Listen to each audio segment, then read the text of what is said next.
आप ऐसी फिल्में देखना पसंद करते हैं जो आपको सोचने पर मजबूर कर दें, जहां कहानी सिर्फ पर्दे पर नहीं बल्कि आपके दिमाग में भी चलती रहे, तो आज हम बात करने वाले हैं साइकोलॉजिकल थ्रिलर्स की। ऐसी फिल्में जो मिस्ट्री, सस्पेंस और मानसिक उलझनों से भरी हुई हैं। ये फिल्में केवल मनोरंजन नहीं करती बल्कि आपको चौंकाती हैं, कंफ्यूज करती हैं और अंत में एक ऐसा ट्विस्ट देती हैं जो आपकी पूरी सोच बदल देता है। हॉलीवुड से लेकर बॉलीवुड तक हर जगह ऐसी शानदार फिल्में बनी हैं जो सिनेमा के इतिहास में अमर हो गईं। आज हम आपके लिए चुनकर ऐसी 7 फिल्में लेकर आए हैं जो सिनेमैटिक ब्रिलियंस का जीता जागता सबूत हैं।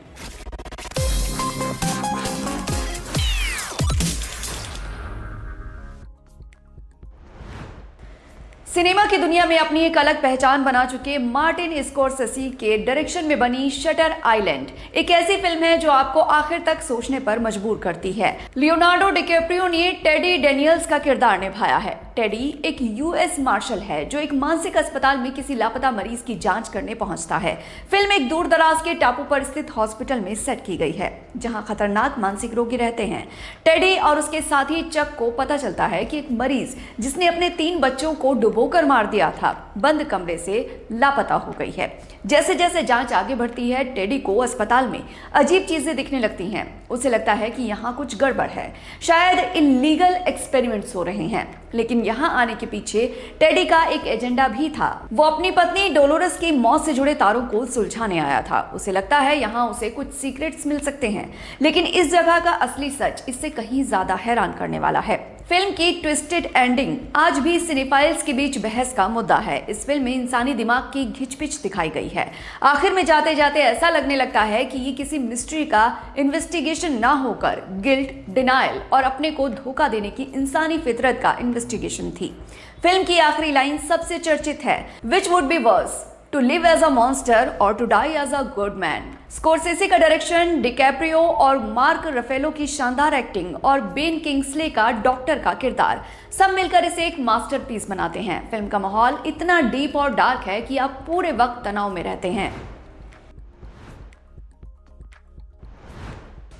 श्री राम राघवन की अंधाधुन भारतीय सिनेमा की सबसे बेहतरीन साइकोलॉजिकल थ्रिलर्स में से एक है। आयुष्मान खुराना ने आकाश नाम के एक पियानिस्ट का रोल प्ले किया है जो अंधा होने का नाटक करता है। वो सबको बताता है कि 14 साल की उम्र में क्रिकेट बॉल से चोट लगने की वजह से वो अंधा हो गया था। फिल्म तब पलटा खाती है जब आकाश एक मर्डर का गवाह बन जाता है। सिमी और उसके प्रेमी मनोहर ने सिमी के पति प्रमोद को मार दिया, लेकिन वो समझते हैं कि आकाश अंधा है, इसीलिए उन्हें नहीं देख सकता। यहाँ से शुरू होता है कैट एंड माउस गेम जो दर्शकों को अपनी सीट से चिपका देता है।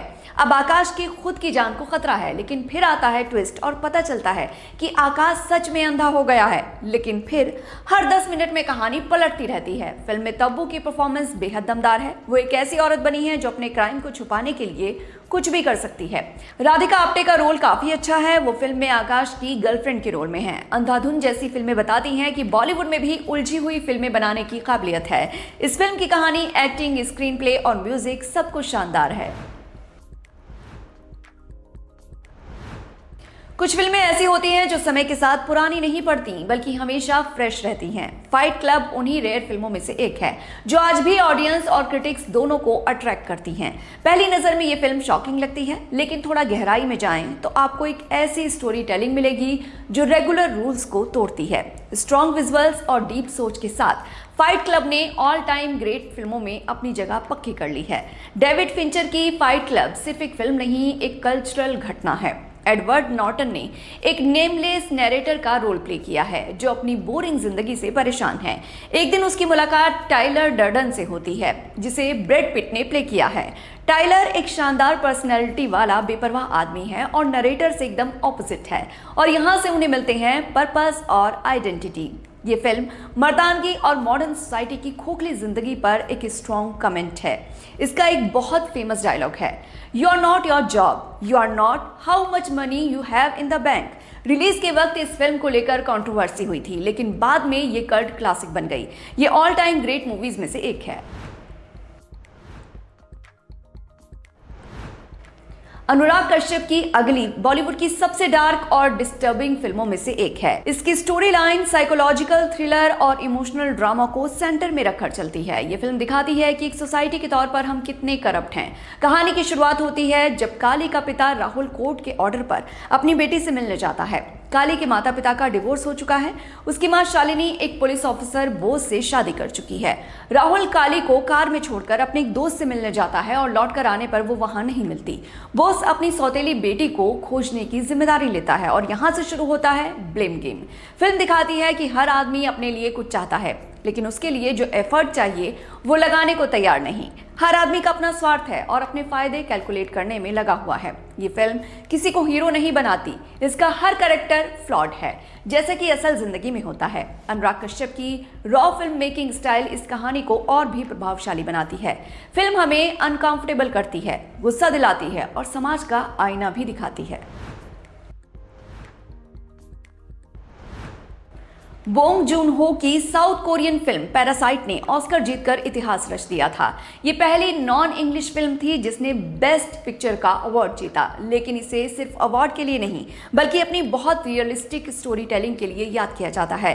पैरासाइट एक डार्क कॉमेडी थ्रिलर फिल्म है। इसकी कहानी में एक गरीब परिवार के लोग एक अमीर घर और उसमें रहने वालों के जीवन में घुसपैठ करते हैं। इस काम के बुरे नतीजे होते हैं। शुरू में ये एक कॉमेडी फिल्म लगती है जहां गरीब परिवार अमीरों को बेवकूफ बना रहा है, लेकिन फिर फिल्म डार्क टर्न लेती है जब एक पुरानी हाउसकीपर वापस आती है और एक शॉकिंग सीक्रेट सामने आता है। पैरासाइट हमारे सामाजिक ताने बाने और क्लास डिवीजन पर गहरी कमेंट्री करती है। किम परिवार पैरासाइट्स हैं जो पार्क्स पर निर्भर हैं, लेकिन पार्क्स भी पैरासाइट्स हैं जो गरीबों की लेबर पर निर्भर हैं। पैरासाइट एक परफेक्ट साइकोलॉजिकल थ्रिलर है क्योंकि ये कैरेक्टर्स के दिमाग में जाती है, उनकी डिस्परेशन, जेलसी और गुस्से को दिखाती है। सुजॉय घोष की कहानी एक ऐसी फिल्म है जो हिंदी थ्रिलर जॉनरा की कैटेगरी में एक बेंचमार्क बन गई, खासकर इसीलिए भी क्योंकि एक फीमेल लीड फिल्म है। इसमें विद्या बालन ने एक प्रेग्नेंट औरत विद्या बागची का रोल प्ले किया है जो अपने गुमशुदा पति को खोजने लंदन से कोलकाता आती है।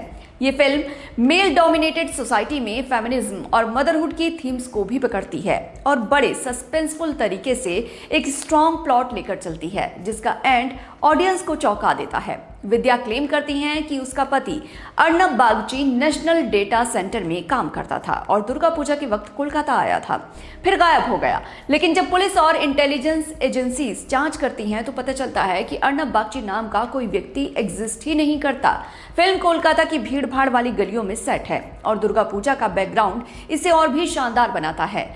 जैसे जैसे कहानी आगे बढ़ती है, लेयर्स खुलते जाते हैं, टेररिज्म का एंगल आता है, पास्ट कनेक्शन सामने आते हैं। फिल्म का एंडिंग ट्विस्ट ब्रिलियंट है। विद्या बालन की परफॉर्मेंस फिल्म की जान है। एक गर्भवती महिला से लेकर एक रहस्यमयी अवेंजर तक उन्होंने हर शेड परफेक्टली प्ले किया है। राही अनिल बर्वे और आनंद गांधी की तुम्बाड को हिंदी सिनेमा की सबसे इंगेजिंग और यूनिक फिल्मों में से एक कहा जा सकता है। ये हॉरर और साइकोलॉजिकल थ्रिलर का ब्लेंड है जो माइथोलॉजी पर आधारित है। कहानी 1918 से शुरू होती है जब विनायक महाराष्ट्र के तुम्बाड गांव में अपनी मां के साथ रहता है। उसकी दादी उसे एक खजाने के बारे में बताती है जो हस्तर नाम के एक पुराने और लालची देवता के पास है। विनायक उस खजाने को पाना चाहता है और उसके लिए बार बार कोशिश करता है। ये फिल्म लालच, बेईमानी और धोखे की कहानी है। ये दिखाती है कि लालच का कोई अंत नहीं है और ये आदमी को शैतान बना देता है। तुम्बाड़ के विजुअल, साउंड और कलर पैलेट शानदार हैं जो फिल्म की कहानी को ऑडियंस के मन में एस्टैब्लिश करते हैं। इससे इंडियन हॉरर जॉनरा को एक नई किस्म की कहानी और माहौल दिया है। तो ये थी 7 शानदार साइकोलॉजिकल थ्रिलर्स जो आपको जरूर देखनी चाहिए। हर फिल्म अपने तरीके से खास है। ये फिल्में सिर्फ एंटरटेनमेंट नहीं है बल्कि एक खास तरह का एक्सपीरियंस है। ये आपको अनकंफर्टेबल करती हैं, सोचने पर मजबूर करती हैं और अंत में एक ऐसा नजरिया पेश करती हैं जो आपकी सोच बदल देता है।